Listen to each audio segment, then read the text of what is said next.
DSLR is out of battery, there's construction sounds in the back of the house, aka my bedroom, so we're doing a little scuff setup today.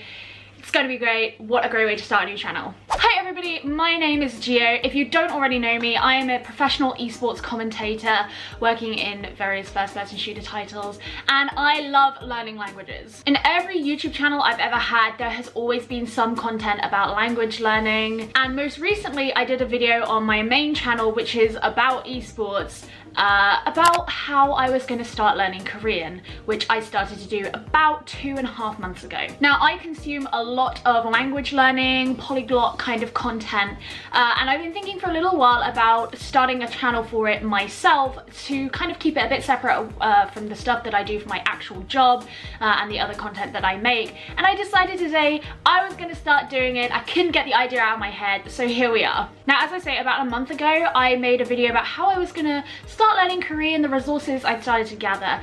I'm a little bit further in now. As I say, I've been learning Korean for about 2.5, coming up onto 3 months now, and I have gained a little bit more of a collection of resources, and I wanted to share them with you guys today as my first video on this channel. Okay, so let's start things off. The first textbook that I got for Korean is this, Korean Grammar, The Complete Guide to Speaking Korean Naturally. I chose this textbook for a number of reasons. A, it wasn't horrendously expensive, it cost me £20. B, it covered a really broad range of things. I mean, it's super thick, you can see there. It goes all the way into quite intermediate grammar points. It's separated out into nice chapters, but it also had exercises and an answer key in the back, which I really wanted because I wanted to be able to be thoroughly working on the exercises and doing all these questions and practice along the way. So this is a really thorough textbook. The one thing that annoys me about this textbook is the romanizations are crap. Now, luckily for me, and this is something that I should mention before we go on, is I learned to read Hangul actually quite a bit before I actually started to learn to speak Korean. Why? Well, A, for whatever reason, I just seem to be quite good at picking up different alphabets. I can read Cyrillic as well. I can't speak any languages that use Cyrillic. I learned Cyrillic and Hangul both in like the space of an evening, and I did the same with Hiragana back when I was learning Japanese as a teenager. So it was just kind of convenient that I already knew how to read it, but I was never going to be the sort of person who was going to rely on romanizations anyway. But if you are, which I don't recommend you doing, but if you are going to use the romanizations just to be sure that you know how to pronounce things, don't use the romanizations in this book. They're kind of like not great. The next textbook that I have is one that I'd imagine a lot of you are familiar with, and it's the newest one that I got, and that is this, the Korean Grammar in Use Intermediate Level. I have not actually started using this textbook yet because I'm still in this one. I've still got some of the more advanced or like higher intermediate stuff at the end of this book to get through first. This book I didn't know whether to get at first because I didn't know if there was too much of a crossover between this book and the other one. There's a little bit of a crossover, so there's some things that I flipped through this book and seen like, okay, I know how to do that, but it's actually not too much. So I got this from my mum for Christmas. She was like, I don't know what to get you for Christmas, and I was like, well, you know, you could get me like a Korean textbook. And then when my extended family were over Christmas, she was like, yeah, she like wanted a Korean textbook. She didn't want anything fun, and I was like, okay. But yeah, I've only had a flip through this so far, but I like this also has exercises in it. It smells really nice. I love books that smell good. It's very pretty, so I'm really excited to start using this. As I say, I haven't done that yet, but this is a very, very popular book in the Korean language learning community, so I'm sure it's going to be great. The next one I have is this. This is the Sejong Hangulgoi. This is not a textbook, this is a workbook. So I believe that, so this is from the National Institute of the Korean Language. So this is like an official thing.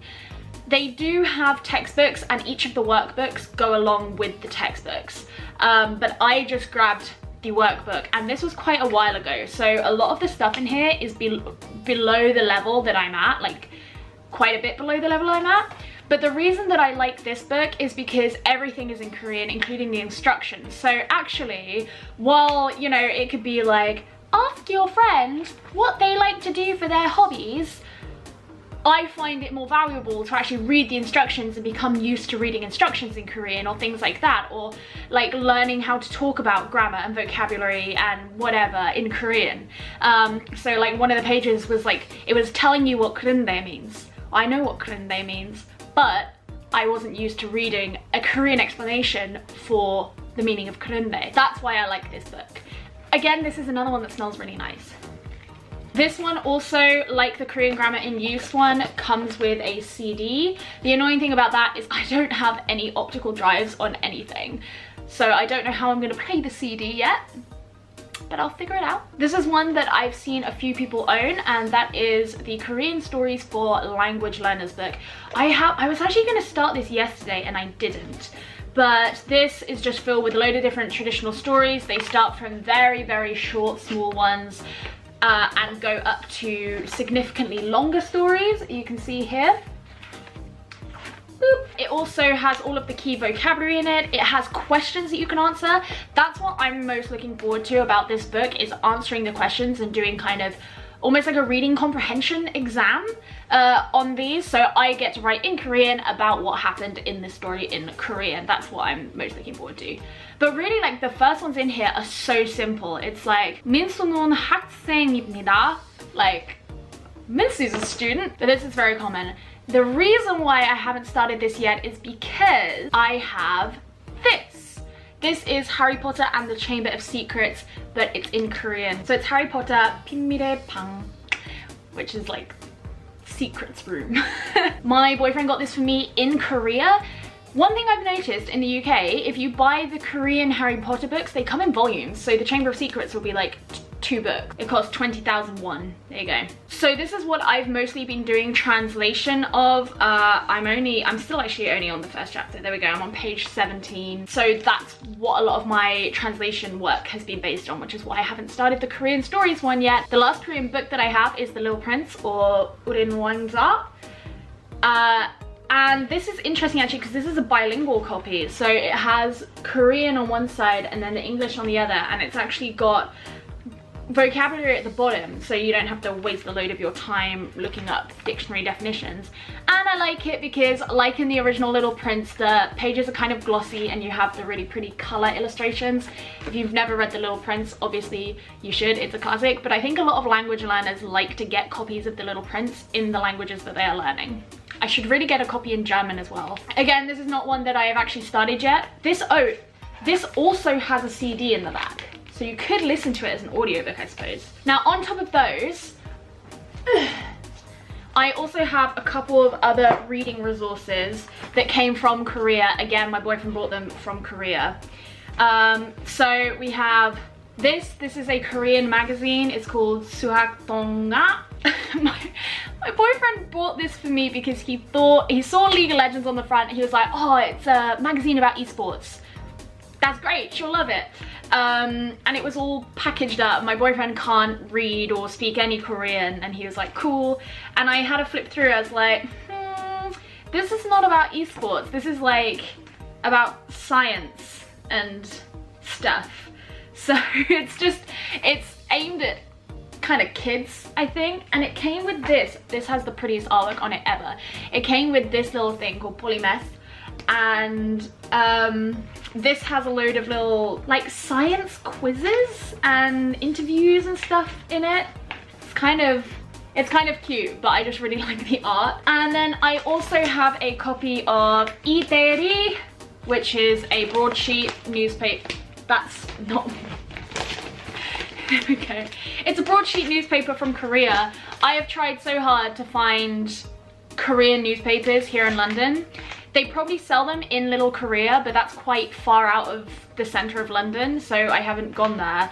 But I can find like Chinese or Arabic or German or French or whatever fucking newspapers anywhere in London.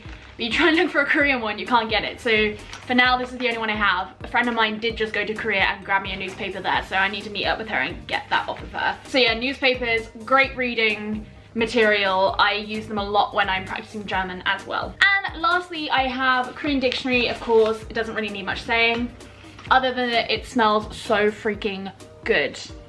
So moving on from the books, the textbooks, the reading resources that I have in Korean, let's have a look at my notebooks. Oh my god, my main notebooks aren't in here. These are the main notebooks that I have, and I have a few more in different colors that are waiting to be filled. So this is the first one, second, and third. I use these Japanese campus notebooks. I realized when I started watching Polyglot YouTube that people really like these notebooks. I actually didn't know that when I bought these. I bought these in Los Angeles a few months ago, in Little Tokyo, and I really like them, and so it's meant since I've got back to the UK and I've needed to buy more, I have to buy them on Amazon and or go to the Japan Center, and they cost a lot more money. So each of these books actually covers 2 chapters really. So I think this one was nouns and particles. This one was verbs and sentence endings. And this one is complex sentences, and it will also be the next chapter as well, which I don't remember what it is. The interesting thing is I've picked up so much more advanced Korean grammar from using Korean a lot, that a lot of the things that I'm covering now in the textbook are things that I already know, or at least partially know. So that's kind of interesting. So I'm definitely a writer. I write all of my notes down. I'm a big studier. The next notebook is this one. So this is another campus notebook, but obviously this one's a little bit bigger. And this is where I do a lot of my practical work, let's say. Oh, look at that.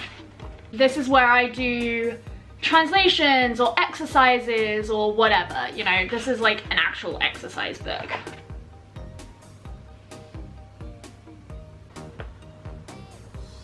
Then I have this little one here. This is my Korean vocabulary book. Korean vocab. And in here I write down vocab that I learn. I've also been writing down all of these pink ones here. These are slang words. And sometimes I do little vocab tests for myself in here, but mostly it's more kind of like a glossary or a dictionary of terms that I've picked up. And then lastly, I have this book here. This is my Korean diary. I actually write some of the entries in both Korean and German, but the last couple of ones that I've written have just been in Korean because they've been a little bit longer, and I've been like, oh, I'm too tired to write in German. But that's really useful to write. I don't keep it every day because my life is not interesting enough to write a diary every day, but that's really good. And recently I've been one of my Korean friends has been basically proofreading this for me, which has been really useful, but I feel kind of bad because I don't just want to be like, hey, can you read my diary every time I write one? So those are all my physical resources. Beyond that, I have been using Immersion a lot because I never really used Immersion when I was learning German, and when I started learning Korean, I remember reading a lot and seeing a lot that Immersion is the best way to learn a language and to help you. And my flatmate, she's bilingual, completely bilingual, and she always said, you know, I learned English through watching English movies and TV, and one of my best friends at university was the same. He learned English by watching Top Gear. That's why he sounds like Jeremy Clarkson. So I was like, okay, I'm gonna consume Korean media. One problem is I'm one of those few people on Korean learning YouTube or whatever who didn't want to learn because of K-pop. In fact, I remember when I was in my teens and J-pop and Vocaloid was like the fashionable thing, and then suddenly everyone started getting into K-pop around 2013, and I just couldn't get it. Like, I couldn't get into it. It just didn't click with me. So when I came into this and I was like, right, listening to music, I don't really like Korean music. So I had to go on a bit of a search to find some stuff that I really enjoyed. I do actually have a decent amount of Korean music now on my Spotify that I do enjoy listening to, so that's really great. I was able to overcome that hurdle. And I've also been watching Korean like dramas and things like that quite a lot as well. I usually watch one episode before bed each night. Obviously with Korean subtitles as well. And of course I also have been using HelloTalk, which is the language exchange social media app. I've had so many, I've got like 300 unread messages on there, but I've made some friends who I really enjoy talking to like every day on that app. It's really useful, and that's definitely helped, being able to, you pick up so much by just talking to people in Korean or whatever language it is you're learning. So I love HelloTalk. I will sing its praises forever. So those are, I believe, all of the resources that I've been using to learn Korean. I've also been watching a lot of esports in Korean, but I think that's a little bit more niche to me because I don't think there's a huge crossover in language learning YouTube and esports YouTube. But if there is, go ahead, go watch some esports in Korean. That's pretty much the main reason why I became interested in the Korean language in the first place, was because esports in Korea are like, you can't have one without the other. But I hope you guys enjoyed this first video on this channel from me. Let me know any ideas that you would like to see. I do also speak/learn German as well. Those are the two languages that I'm focusing on. So I do want to make some content about German as well as Korean. But anything else, I have a couple of ideas written down, but I'm super excited to make more for this channel, and hopefully I can keep up with it alongside my demanding esports work life. But thank you so much for watching, and I will see you guys in the next video. Goodbye!